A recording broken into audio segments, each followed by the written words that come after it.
Heartbreaking but true 5 signs an elderly person may be in their final years. Have you ever noticed someone you love slowly fading away in front of your eyes? Not all warnings come with alarms. Some whisper in the quiet of routine. Today we uncover 5 subtle but heartbreaking signs that an elderly person might be in their final year. These signs are easy to overlook until it's too late, but there's still time to reconnect, to show love, and to live with purpose. Watch until the very end, because the final sign may surprise you, and it might just save a life, maybe even yours. They used to garden, didn't they? Or maybe they had a bookshelf filled with westerns or war memoirs, but now the flowers wilt in silence. The TV plays, but they don't watch. This isn't laziness, this isn't boredom. It's the soul's quiet withdrawal from the world. When an elderly person begins to detach from hobbies, passions, or even relationships, it may signal something deeper, a silent preparation to let go. This doesn't happen overnight. It starts small. Maybe next time, they'll say, when asked to go out for lunch. Then "I'm tired" becomes the most repeated phrase. But you know what's more painful than hearing it? Regret. Regret that you didn't ask why. Regret that you didn't push harder to get them up and moving. Ask yourself, when was the last time you got truly excited about something? Because the clock keeps ticking. But passion is what makes those ticks matter. They say the kitchen is the heart of the home. But what happens when the heart loses its appetite?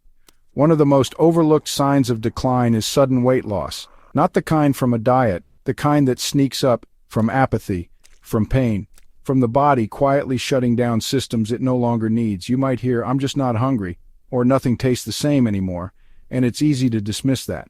But the truth is, when someone stops nourishing their body, it's often because they've stopped nourishing their will to live.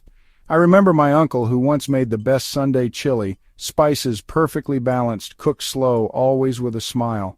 Near the end, he barely touched his toast. That was the moment I knew. Don't wait for that moment. Check the fridge, share a meal, revive their taste for life before it disappears completely.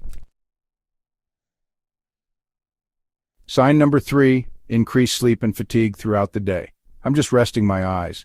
How many times have we heard that from our elders? But here's the truth. Excessive fatigue, dozing off at odd hours, and sleeping more than usual. These aren't just signs of old age. They can be the body's way of preparing for the end. When a person is nearing their final year, their energy fades like the setting sun, slower, dimmer until only embers remain. Cells slow down. Organs work harder. Sleep becomes an escape and a rehearsal. But here's the twist.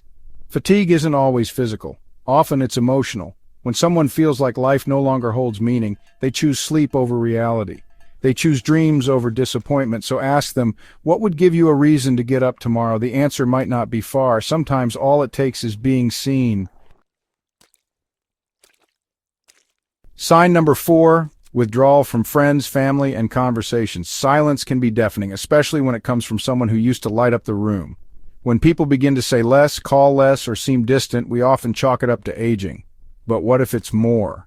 Emotional isolation is one of the strongest predictors of mortality in the elderly.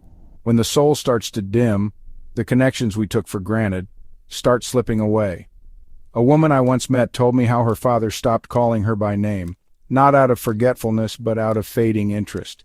He didn't want to talk, she said. He was already halfway gone. But here's the good news. This one you can reverse. Pick up the phone, drop by unexpectedly, ask deep questions, laugh at old stories. Connection is the antidote to fading away.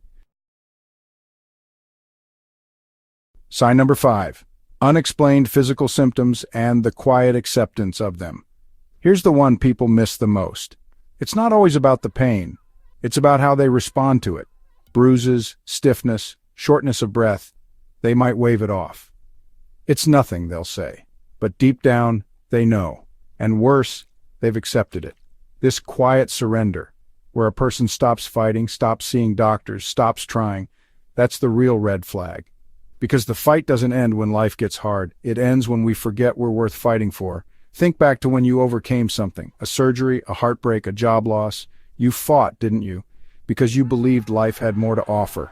Help them remember that feeling. Remind them they're still worthy, still needed, still alive. If you saw one, two, maybe all of these signs in someone you love or in yourself, don't let fear paralyze you. Let it fuel you. Because the final year doesn't have to be one of fading. It can be one of fulfillment, connection, laughter, purpose. Even in our last chapter, there's time to rewrite the story. You still have a choice to reach out, to listen, to live boldly. And here's the truth. The final sign might be the one we don't expect. It's the moment you choose to keep watching because something inside you refuses to give up. That's not the end. That's the beginning.